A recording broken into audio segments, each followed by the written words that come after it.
Selamat siang semuanya. Di sini kami dari kelompok 4 akan membahas tentang laporan mini riset kami dan juga rekayasa ide kami. Adapun topik kami adalah dampak COVID-19 terhadap sistem pendidikan di Indonesia.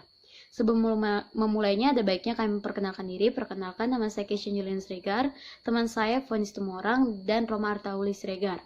Baiklah, saya akan memulainya. Pertama, laporan daripada mini riset. Yang pertama adalah latar belakang. Nah, kita tahu, pada tahun 2020 ini, dunia sedang diguncang dengan sebuah virus yang bernama virus corona. Nah, virus ini pertama kali dijumpa di kota Wuhan, Cina pada akhir tahun 2019. Virus ini menular dengan sangat cepat dan telah menyebar ke hampir semua negara, termasuk Indonesia.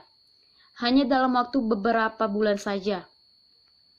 Rumitnya pengobatan akan virus ini membuat para pemerintah dunia juga menggerakkan sebuah kebijakan untuk mencegah rantai virus ini. Tidak seperti negara-negara lainnya yang menetapkan sistem lockdown, Indonesia menetapkan sistem PSBB atau pembatasan sosial berskala besar. Banyak bidang-bidang yang kena imbas akibat virus corona ini. Salah satunya adalah bidang yang juga ikut terkena imbas dari munculnya virus ini adalah bidang pendidikan. Selanjutnya ada kerangka pemikiran. Nah, uraian permasalahan. Dalam penelitian kami ini, kami membahas tentang dampak COVID-19 terhadap sistem pendidikan di Indonesia. Nah, adapun subjek pada penelitian kami adalah mahasiswa dan mahasiswi yang mengikuti kegiatan proses pembelajaran daring. Dan asesmen data yang kami gunakan adalah asesmen non-formal, yang dimana dalam mengolah data ini dengan secara menyebarkan kuesioner untuk mengumpulkan pendapat para mahasiswa dan juga mahasiswi. Selanjutnya ada metode pelaksanaan. Yang pertama, metode penelitian. Metode penelitian yang kami gunakan yaitu metode analisis data. Kami menganalisis data berdasarkan kuesioner yang kami bagikan kepada mahasiswa dan juga mahasiswi. Yang selanjutnya adalah langkah penelitian. Langkah penelitian yang kami lakukan yang pertama adalah melakukan diskusi kelompok untuk merencanakan topik apa yang akan kami ambil. Selanjutnya, mempersiapkan hal-hal yang diperlukan untuk melakukan penelitian seperti kuesioner. Yang ketiga, mengumpulkan data hasil kuesioner. Yang keempat, membuat kesimpulan permasalahan dari hasil kuesioner.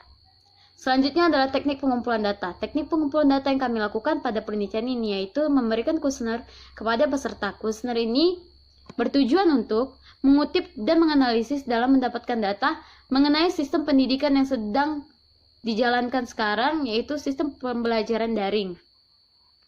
Selanjutnya kita masuk ke pembahasan mini riset. Yang pertama ada kajian teori. Virus corona adalah virus yang menyerang sistem pernapasan. Penyakit karena infeksi virus ini disebut COVID-19. Virus corona ini bisa menyebabkan gangguan ringan pada sistem pernapasan, infeksi paru-paru yang berat, hingga juga kematian. COVID-19 ini yang lebih dikenal dengan virus corona adalah jenis baru dari sebuah virus yang menular ke manusia walaupun lebih banyak menyerang pada usia lansia. Virus ini sebenarnya bisa menyerang siapa saja, mulai dari bayi, anak-anak, remaja, orang dewasa, termasuk ibu hamil dan menyusui. Rumitnya pengobatan pada virus ini membuat para pemerintah dunia juga menggerakkan sebuah kebijakan untuk mencegah rantai virus ini. Tidak seperti negara-negara lainnya yang menetapkan aturan lockdown, Indonesia menetapkan aturan PSBB atau pembatasan sosial berskala besar. Nah, kebijakan ini juga dibuat untuk mempertimbangkan dampak dan pengaruh yang ditimbulkan agar tidak sebesar jika lockdown dilakukan. Kebijakan lain yang dilakukan oleh pemerintah adalah seperti social distancing dan physical distancing, membatasi interaksi sosial dengan orang lain, mengurangi kegiatan di luar rumah, dan tetaplah di rumah saja. Kebijakan ini membawa dampak yang sangat besar di bidang ekonomi, sosial, pendidikan, dan yang lainnya. Dan yang mendapat pengaruh terbesar adalah bidang ekonomi, karena dampak ini tidak hanya dirasakan oleh masyarakat dengan perekonomian di bawah saja, melainkan seluruh lapisan di masyarakat karena hal ini menyebabkan laju perekonomian akan terhambat. Tidak hanya di Indonesia, melainkan di seluruh dunia. Tidak hanya itu saja, perdagangan, pariwisata yang merupakan penopang ekonomi menjadi terhalang akibat munculnya virus ini.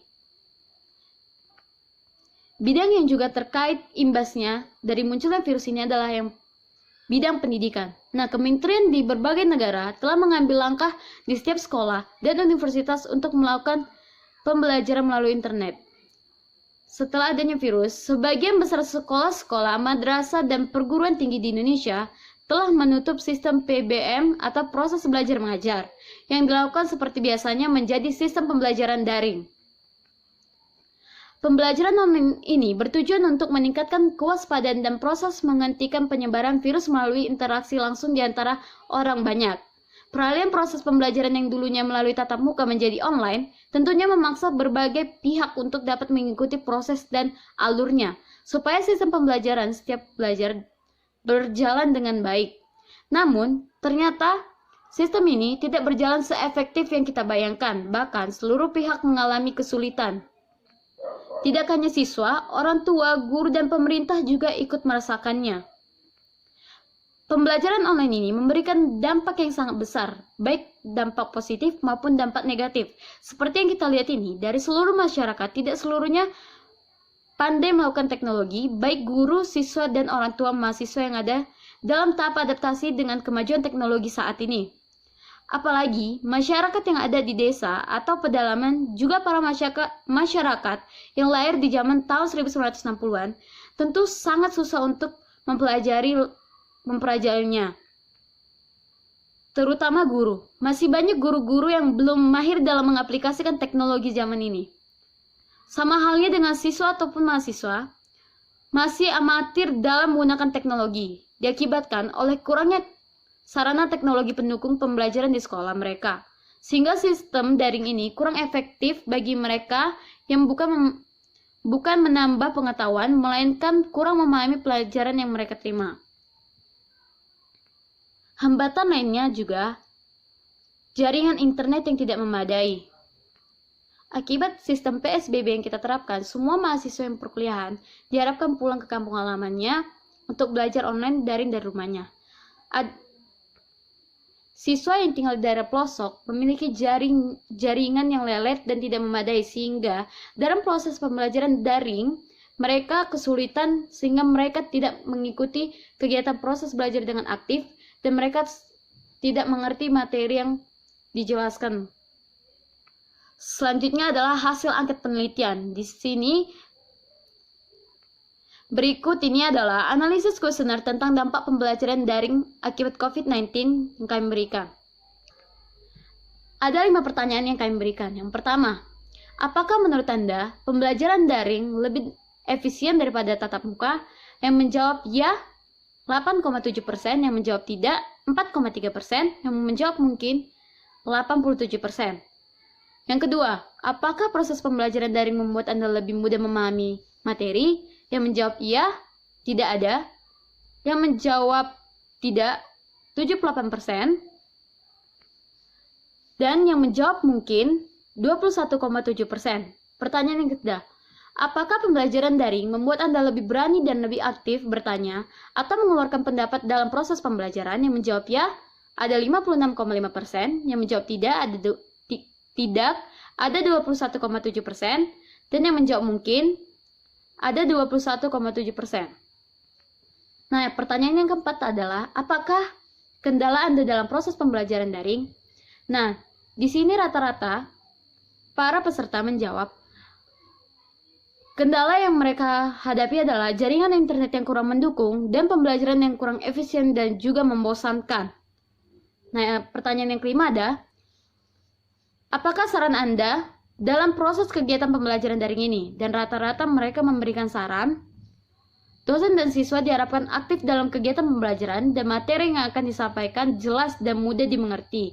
Saat presentasi, dosen diharapkan memberikan tambahan penjelasan materi, dan saat memberikan tugas, tolong dosen lebih jelas dalam memberikan arahan. Dari hasil kuesioner tersebut, kita dapat mengetahui bahwa sistem pembelajaran daring ini sangat tidak efisien dikarenakan pembelajaran daring sulit untuk memahami materi karena kurang jelasnya penjelasan yang diberikan saat presentasi dan diskusi, serta jaringan internet yang tidak mendukung. Selanjutnya ada kekuatan penelitian. Nah, kekuatan penelitian ini adalah informasi yang kami pakai berdasarkan pendapat-pendapat mahasiswa-mahasiswi yang mengisi kuesioner.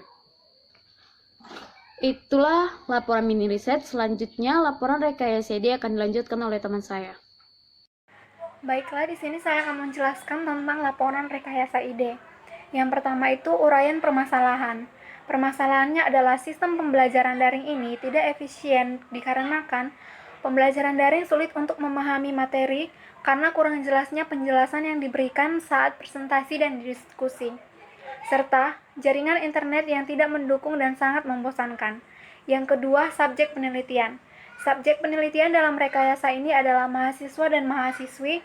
Asesmen datanya ialah pada rekayasa ide ini, pengumpulan data melalui kuesioner yang telah kami berikan. Yang keempat, langkah pelaksanaan. Langkah-langkah pelaksanaan yang dilakukan sebelum memunculkan rekayasa ide yaitu melakukan mini riset terhadap objek yang ingin diteliti, lalu hasil penelitian mini riset tersebut memunculkan permasalahan yang akan diatasi dengan ide yang telah direkayasa. Yang kelima ada metode pelaksanaan, yaitu mengumpulkan data dari kuesioner tersebut. Dan yang ketujuh yaitu rekayasa ide. Maka rekayasa ide yang akan kami berikan agar pembelajaran daring tidak membosankan dan efisien yaitu yang pertama, atur waktu sebaik mungkin, yang dimana kita sebagai mahasiswa harus pandai mengatur waktu. Ada waktunya kerja, mengampus, hangout, begitu dengan pembelajaran online. Atur jadwal sebaik mungkin, jangan sampai dikejar-kejar oleh deadline karena akan merusak mood dan kamu pasti akan malas untuk belajar. Yang kedua, kuasai dirimu, gaya belajar seperti apa. Nah, pengenalan gaya belajar juga penting. Ini akan membantu mahasiswa juga, apakah suka suasana yang sepi atau ramai. Ada sebagian orang yang malah suka ramai saat belajar. Yang ketiga, memiliki lokasi belajar yang tepat, indoor atau outdoor. Kamar adalah tempat yang cocok untuk kamu yang suka belajar sendiri dan tenang. Belajar dengan posisi badan duduk tegak dan tetap fokus untuk pembelajaran, jangan sampai fokus kamu buyar karena kamu berbaring lalu ketiduran. Taman rumah adalah tempat yang cocok untuk kamu yang suka belajar sendiri atau berkelompok. Taman rumah bisa menjadi tempat ternyaman buat belajar online loh, karena di saat kita bisa enjoy dan bisa menikmati udara segar di taman, kita akan lebih mudah menerima materi tersebut dan akan lebih mood terhadap pelajaran tersebut. Dan yang keempat itu ialah siapkan alat-alat yang menunjang pembelajaran. Untuk pembelajaran daring, sudah pasti mahasiswa membutuhkan internet yang cepat. Siapkan alat tulis karena mungkin saat itu akan dibutuhkan saat pembelajaran dimulai. Yang kelima, tidak perlu berpikir untuk terlalu berat. Yang ini menjadi masalah problema bagi mahasiswa yang menganggap sesuatu hal itu mudah.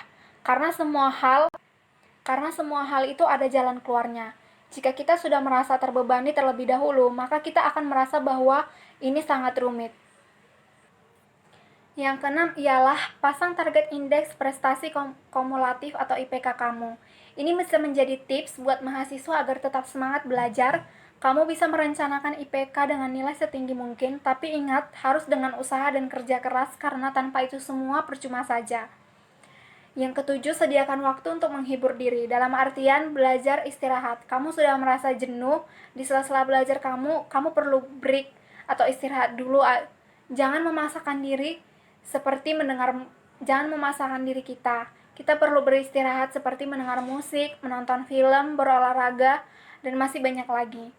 Tapi ingat, selama kamu masih bisa mengejar deadline-nya ya, maka diperlukan untuk menghibur diri. Yang kedelapan yaitu pahami materi sebelum presentasi. Jika kamu akan presentasi, pelajarilah dengan baik materi kamu agar kamu sudah paham akan apa yang kamu presentasikan dan diskusikan. Yang selanjutnya ada kekuatan ide, yang dimana kekuatan ide ini adalah yang disampaikan dapat dilakukan oleh semua orang. Yang selanjutnya, kelemahan ide. Kelemahan ide ini adalah tidak semua orang menyetujui saran yang kami beri dan tidak semua orang dapat melakukan saran yang kami beri. Selanjutnya adalah proyek. Baiklah teman-teman, sekian laporan dari mini riset rekayasa ide dari kelompok 4. Kami mohon maaf jika ada salah kata. Selamat siang dan terima kasih.